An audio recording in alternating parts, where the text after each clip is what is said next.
Hi all, അസ്സാം വലൈക്കും. Welcome back to CC craft and food. അപ്പോൾ ഇന്ന് കാണിക്കാൻ പോകുന്ന വീഡിയോ ഒരുപാട് പേര് റിക്വസ്റ്റ് ചെയ്ത ഒരു വീഡിയോ ആണ്.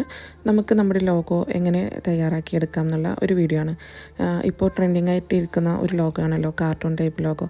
അപ്പോൾ നമുക്കതിൻ്റെ എഡിറ്റ് എങ്ങനെയാണെന്ന് ഒന്ന് കണ്ടു നോക്കാം. അപ്പോൾ അതിനു മുമ്പ് നിങ്ങളിൽ ആരെങ്കിലും ആദ്യമായിട്ടാണ് ഈ ചാനൽ കാണുന്നതെങ്കിൽ ഒന്ന് സബ്സ്ക്രൈബ് ചെയ്ത് സപ്പോർട്ട് ചെയ്യണേ. അപ്പോൾ ഇനി നമുക്ക് വീഡിയോയിലേക്ക് കടക്കാം. അപ്പോൾ ഇതിനു വേണ്ടി ഉപയോഗിക്കുന്നത് പിക്സാർട്ടാണ്. അപ്പോൾ ഇതിൽ നമുക്ക് just cartoon models cartoon type നോക്കി സെർച്ച് ചെയ്ത് കൊടുത്താൽ നമുക്ക് ഈ ഒരു കാർട്ടൂൺ ടൈപ്പ് കിട്ടുന്നതാണ്. റീപ്ലേയിൽ തന്നെ ഒന്ന് സെർച്ച് ചെയ്യാൻ ശ്രദ്ധിക്കുക, എങ്കിൽ മാത്രമേ നമുക്ക് ഈ ഒരു ടൈപ്പ് കിട്ടുകയുള്ളൂ. നമുക്കതിൽ ഒരുപാട് ഓപ്ഷൻസ് അവൈലബിൾ ഉണ്ട്, പക്ഷേ എനിക്ക് കുറച്ചുകൂടി ഇഷ്ടമായത് ഈ ഒരു മോഡൽസിൽ കൊടുക്കുമ്പോഴാണ്. അപ്പം അതിനുശേഷം നമുക്ക് വേണ്ട കാർട്ടൂൺ ടൈപ്പ് സെലക്ട് ചെയ്തതിന് ശേഷം നമ്മുടെ ഗാലറിയിൽ നിന്നും ഇവിടെ ജസ്റ്റ് മോൻ്റെ ഫോട്ടോ വെച്ചിട്ടാണ് കാണിച്ചു തരുന്നുള്ളത്. എൻ്റെ ഫോട്ടോ വെച്ചിട്ടൊക്കെ ഓൾറെഡി ഞാൻ ചെയ്തിട്ടുണ്ട്. അപ്പോൾ നിങ്ങൾക്ക് ഇത് കണ്ടാൽ തന്നെ മനസ്സിലാവും. പിന്നെ നമുക്കൊന്നും ചെയ്യേണ്ട, അതിൽ നെക്സ്റ്റ് അടിച്ച് കൊടുത്ത് അങ്ങനെ പോയാൽ തന്നെ നമുക്ക് ആ ഒരു കാർട്ടൂൺ ടൈപ്പ് അവിടെ കറക്റ്റ് ഫിനിഷിങ്ങിൽ വന്നോളൂ. അതിനുശേഷം വേണ്ടത് വെച്ചെങ്കിൽ ഈ ഒരു പിക്ക് നമുക്ക് ക്രോപ്പ് ചെയ്തെടുക്കണം. അപ്പോൾ ഐഫോൺ ആണെങ്കിൽ ഇപ്പോൾ എൻ്റെ കയ്യിലുള്ളത് 14 Pro Max ആണ്. അപ്പോൾ അതിൽ നമുക്ക് കട്ടൗട്ട് ചെയ്തെടുക്കേണ്ട ആവശ്യമൊന്നുമില്ല. ജസ്റ്റ് ഒന്ന് പ്രസ് ചെയ്ത് കൊടുത്താൽ തന്നെ കിട്ടുമെന്നാണ് എൻ്റെ വിശ്വാസം. അപ്പോൾ അങ്ങനെ ഇല്ലാന്നുണ്ടെങ്കിൽ ഒരു കുഴപ്പമില്ല, നമുക്ക് പിക്സാർട്ടിൽ തന്നെ ഇത് കട്ടൗട്ട് ചെയ്തെടുക്കാനുള്ള ഓപ്ഷൻസ് ഉണ്ട്. അതും കൂടി ഞാനിതിൽ കാണിക്കുന്നുണ്ട്.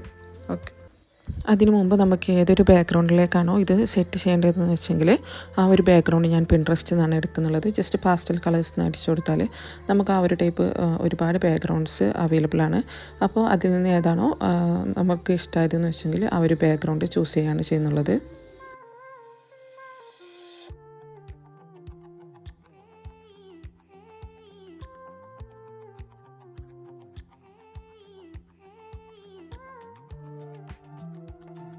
അപ്പോൾ ഞാനിവിടെ സെലക്ട് ചെയ്തിട്ടുള്ളത് ഈ ഒരു ബാക്ക്ഗ്രൗണ്ടാണ്. അപ്പോൾ എല്ലാവർക്കും അറിയുമെന്ന് തോന്നുന്നു.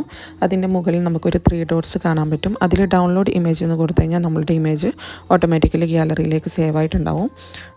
അപ്പോൾ ഇനി എങ്ങനെയാണ് പിക്സാർട്ട് ഉപയോഗിച്ചിട്ട് കട്ടൗട്ട് ചെയ്യുന്നത് എന്നുള്ളതാണ് കാണിക്കുന്നത്. നമുക്കതിൽ തന്നെ ആ ഒരു ഓപ്ഷൻ അവൈലബിൾ ആണ്. അപ്പോൾ ഞാനിപ്പോൾ ജസ്റ്റ് നിങ്ങൾക്ക് ആ ഒരു ഓപ്ഷൻ ഉണ്ടെന്ന് കാണിക്കാൻ വേണ്ടിയിട്ട് ചെയ്തതാണ്. കറക്റ്റായിട്ട് നല്ല രീതിയിൽ തന്നെ ഒന്ന് കട്ടൗട്ട് ചെയ്തെടുക്കാൻ വേണ്ടി ശ്രദ്ധിക്കുക. ഇനി നമുക്കതിലേക്ക് ഏതൊക്കെ ഗിഫ്റ്റാണോ നമ്മൾ ചെയ്ത് കൊടുക്കുന്നതെന്ന് വെച്ചെങ്കിൽ അതൊക്കെ നമുക്ക് സ്റ്റിക്കർ എന്നുള്ളതിൽ ക്ലിക്ക് ചെയ്ത് ജസ്റ്റ് ഒന്ന് സെർച്ച് ചെയ്ത് കൊടുത്താൽ നമുക്ക് ഒരുപാട് ഓപ്ഷൻസ് അവൈലബിൾ ആണ്. അപ്പോൾ അത് നോക്കിയിട്ട് നമുക്ക് ഏതൊക്കെയാണോ വേണ്ടതെന്ന് വെച്ചെങ്കിൽ അതൊന്ന് ജസ്റ്റ് നമുക്ക് ആഡ് ചെയ്ത് കൊടുക്കാം. പിന്നെ നമ്മൾ ചെയ്ത വർക്ക് തന്നെ നമുക്ക് അവിടെ അങ്ങനെ കൊടുക്കണമെന്നുണ്ടെങ്കിൽ അതിനും പോസിബിളാണ്. പക്ഷേ കുറച്ച് ടൈമും എഫേർട്സും വേണമെന്നേ ഉള്ളൂ. ഇപ്പോൾ ഞാൻ പറഞ്ഞല്ലോ, എൻ്റെ ഫോണിലാണെങ്കിൽ ജസ്റ്റ് നമുക്കൊന്നത് ഏതൊരു പിക്കാണെങ്കിലും നമുക്ക് ജസ്റ്റ് ഒന്ന് പ്രസ് ചെയ്ത് പിടിച്ച് കഴിഞ്ഞാൽ ഓട്ടോമാറ്റിക്കലി കട്ടൗട്ടായി കിട്ടും. അപ്പോൾ നമുക്കതിവിടെ ആഡ് ചെയ്ത് ഇതുപോലെ കൊടുക്കാം. ആഡ് ഫോട്ടോ എന്ന് പറഞ്ഞ് ഇതുപോലെ സെറ്റ് ചെയ്ത് കൊടുക്കാം. സ്റ്റിക്കർ ആഡ് ചെയ്യുന്നതിന് പകരം നമ്മൾ എങ്ങനെ ക്രോപ്പ് ചെയ്തത് തന്നെ കട്ടൗട്ട് ചെയ്ത് വെച്ച് തന്നെ അങ്ങനെ ചെയ്ത് കൊടുക്കാം. ഇല്ലാന്നുണ്ടെങ്കിൽ നിങ്ങൾക്ക് പിക്സാർട്ടിൽ കൊണ്ടുപോയി ഓരോന്നും അങ്ങനെ കട്ട് ചെയ്തെടുത്ത് അങ്ങനെയും നമുക്ക് ചെയ്ത് കൊടുക്കാൻ പറ്റും. അപ്പോൾ അത് സെയിം വർക്ക് തന്നെ വേണമെന്നുണ്ടെങ്കിൽ നമുക്കങ്ങനെ ചെയ്യാം. ഇല്ലാന്നുണ്ടെങ്കിൽ നമുക്ക് ഈ ഒരു സ്റ്റിക്കർ ടൈപ്പ് തന്നെയായിരിക്കും ബെസ്റ്റ്. ഈസിയിൽ നമുക്ക് ചെയ്യാനും പറ്റും. അധികം ടൈമും എഫേർട്സും ഒന്നും തന്നെ വേണ്ടി വരുന്നില്ല.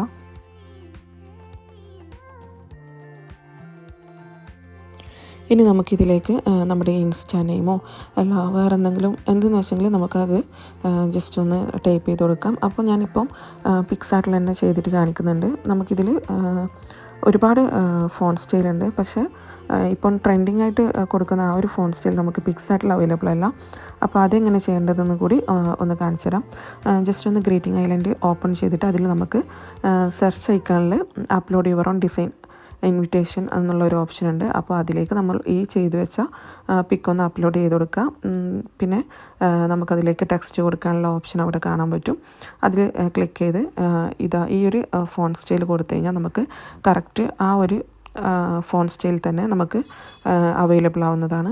അപ്പോൾ നിങ്ങൾക്ക് ഞാൻ പറയുന്നതിനേക്കാൾ കൂടുതൽ ഈ ഒരു വീഡിയോ ഒന്ന് ശ്രദ്ധിച്ച് നോക്കിയാൽ തന്നെ നിങ്ങൾക്ക് കറക്റ്റായിട്ട് മനസ്സിലാവുന്നതാണ്.